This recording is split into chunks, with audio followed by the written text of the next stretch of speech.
नमस्कार दोस्तों एक कमाल का कंपाउंड है CuSO4.5H2। आपने नाम सुना होगा, इसे ब्लू विट्रॉल कहते हैं नॉर्मली। कॉपर का कंपाउंड है, तो कॉपर में आपने देखा भी होगा नॉर्मली स्कूल्स में छोटी क्लासेज में कई बार टेस्ट ऑफ वाटर के लिए इस्तेमाल कर लेते हैं, क्योंकि ये याद आता हो आपको, ब्लू कलर के क्रिस्टल्स होते हैं CuSO4.5H2O के क्रिस्टल्स होते हैं। इनको जब हीट करते हैं तो ये एनहाइड्रस हो जाता है, और जब ये एनहाइड्रस होता है तो ये कलरलेस हो जाता है। जो ब्लू था अब वो कलरलेस हो गया, और मॉइस्चर से जब रिएक्ट कर जाता है तो वो दोबारा से ब्लू कलर हो जाता है मॉइस्चर से। तो टेस्ट ऑफ नॉर्मली मॉइस्चर में या पानी का टेस्ट करने में इस्तेमाल करते हैं। मेरा मतलब ये पढ़ाना नहीं था आपको, ये तो मैं आपको याद दिला रहा था कि कहाँ पे आपने इसको देखा हुआ है। बाज़ार में भी मिल जाता है, थोड़ा पॉइजनस कंपाउंड होता है। नॉर्मली लोग कई बार क्राफ्ट वर्क करते समय ना इसको डाल देते हैं उसमें, जो स्लरी बनाते हैं, पेस्ट बनाते हैं चिपकाने के लिए, जिससे कि क्या होता है कि फंगस वगैरह नहीं लगती है। एक और कभी आपने नाम सुना होगा अपने, तो कॉपर सल्फेट को लाइम के साथ मिला देते हैं, लाइम के साथ इसको मिला के फार्मर्स इस्तेमाल करते हैं, खेतों में सुगर देते हैं एंटी फंगल एजेंट में, जिससे फंगस ना लगे।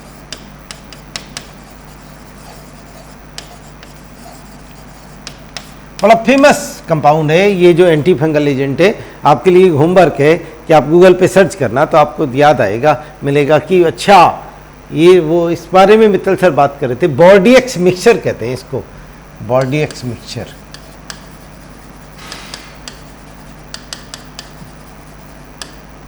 लेकिन हम यहाँ पे ये वाला काम नहीं कर रहे थे, ये तो आपका एक इंटरेस्ट डेवलप करने के लिए कॉपर सल्फेट के साथ में। तो आप चाहेंगे तो बाज़ार में अवेलेबल होता है, मिल जाता है। हम यहाँ पे आपको क्या दिखाना चाह रहे हैं कि अगर कोई आपसे, आजकल आप जानते हैं सारे एग्जामिनेशन ऑब्जेक्टिव एग्जामिनेशन से, तो आपसे कोई पूछे कि what is covalency of copper in CuSO4.5H2, और आपको 4 ऑप्शन दे दे, तो क्या इसका आंसर आएगा वो आपको अभी छोटी सी क्लिप में मालूम पड़ जाएगा। आपसे कोई पूछे व्हाट टाइप ऑफ बॉन्ड्स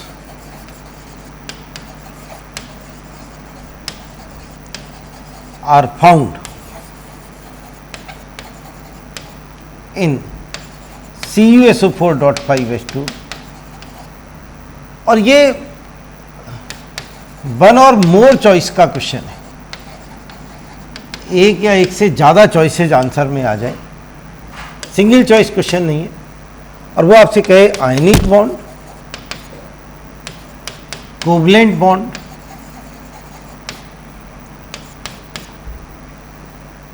या फिर आपसे कहे कि कोऑर्डिनेट बॉन्ड,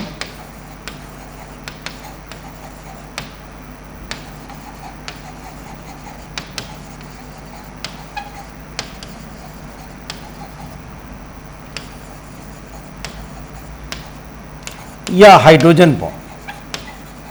तो अब इसमें कौन कौन से आंसर हैं, इस बात का जवाब भी आपको बहुत छोटी सी क्लिप से यहाँ पे मिल जाएगा। तो देखते हैं दोस्तों कि क्या आंसर होना चाहिए इस क्वेश्चन का। तो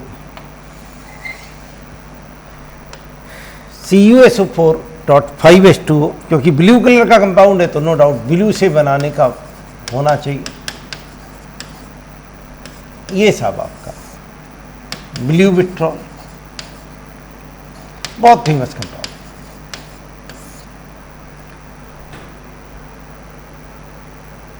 तो किस काम आता है ये, वो अभी आपके साथ में शेयर किया था। हम यहां पे उसकी बॉन्डिंग देखना चाहते हैं। तो एक्चुअली ये कोऑर्डिनेशन कंपाउंड है।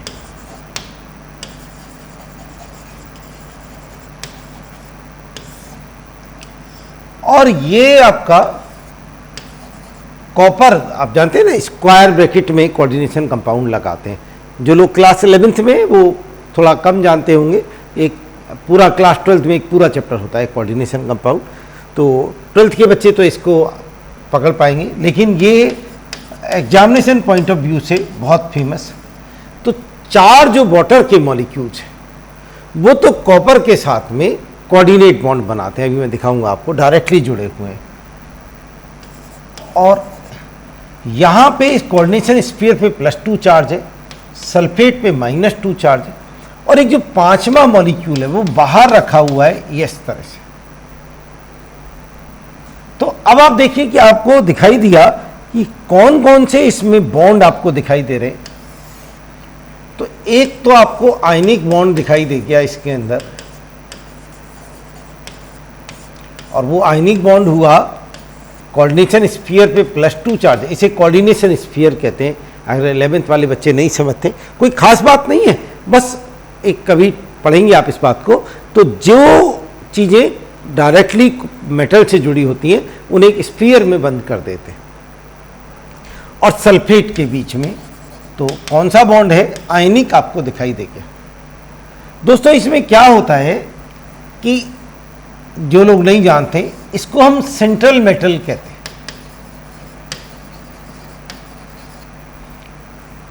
और ये जो अंदर मौजूद हैं इनको लीगेंड कहते हैं।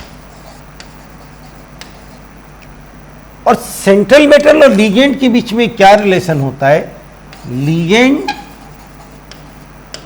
फॉर्म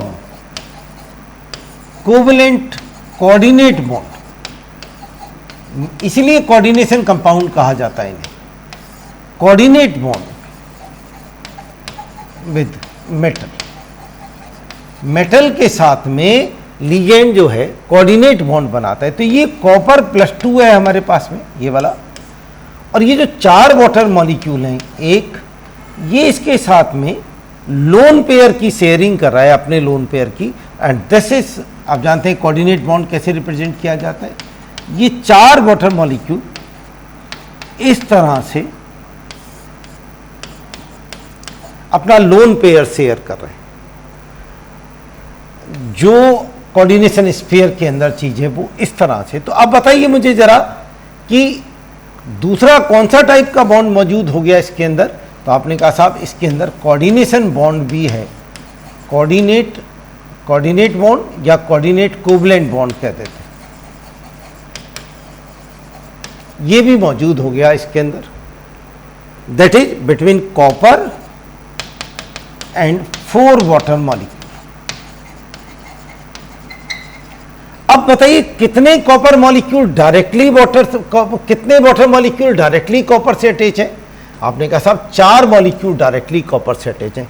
तो ये भी एक बहुत फेमस क्वेश्चन बनता है यहाँ पे कि कितने वाटर मॉलिक्यूल, ये आईआईटी में आया हुआ क्वेश्चन है, कितने वाटर मॉलिक्यूल डायरेक्टली अटैच हैं।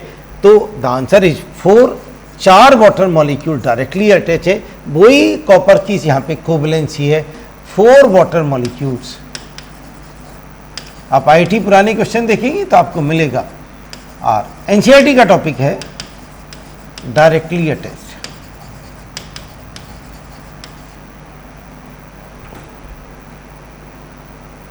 अब फिर और आ जाते हैं आगे यहाँ पे कि जो 5वां वाटर मॉलिक्यूल है। अच्छा, अगर हम देखें वाटर में खुद में कौन सा बॉन्ड मौजूद है, पानी में खुद में, आप जानते हैं पानी है, तो this is a covalent bond. पानी के अंदर खुद में कोवलेंट बॉन्ड है। तो आपसे कोई पूछे कि साहब CuSO4.5H2 में इस कंपाउंड के अंदर क्या आयनिक बॉन्ड है, आपने कहा साहब है। क्या इसमें कोवलेंट बॉन्ड है, आपने कहा है साहब।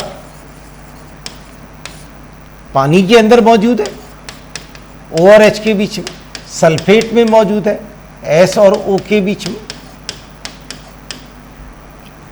क्या इसमें कोऑर्डिनेट बॉन्ड मौजूद है? आपने कहा है साहब, कॉपर और वाटर के बीच में। और मजे की बात यह है कि जो पांचवा वाटर मॉलिक्यूल है, 4 वाटर तो इस तरह से, और सबसे बड़ी जो बात है वो इस वाटर मॉलिक्यूल की है। This water molecule, the 5th water molecule,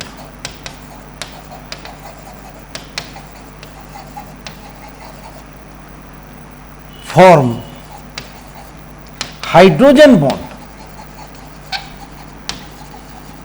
with other water molecules, जो दूसरे वाटर मॉलिक्यूल्स हैं उनसे, एंड सल्फेट। तो ये जो 5वां वाटर मॉलिक्यूल है ये ज्यादा अंदर बड़ा हुआ होता है, deeply embedded in the crystal. ये बड़ी मुश्किल से निकलता है इन क्रिस्टल में डीपली एम्बेडेड होता है। मतलब अगर हम क्रिस्टल को हीट करेंगे तो 4 वाटर तो तेजी से निकल जाएंगे उसमें से बाहर, 5वां थोड़ा मुश्किल से निकलेगा। उन्होंने कहा मैं नहीं जा रहा भाई, मेरा मन नहीं है, क्योंकि वो वाटर हाइड्रोजन बॉन्डिंग से अटैच है। अब अगर हम उस क्वेश्चन पे आते हैं कि बताइए साहब कौन कौन से बॉन्ड मौजूद हैं, तो आपने कहा आयनिक मौजूद है, कॉपर और सब, मतलब कोऑर्डिनेशन स्फीयर और आयनाइजेशन स्फीयर के बीच में। अभी आपको बताया था CuH2 +2 और सल्फेट के बीच में आयनिक है। कोवलेंट पानी के अंदर भी है, सल्फेट में भी है। कोऑर्डिनेट बॉन्ड मौजूद है कॉपर और वाटर के बीच में।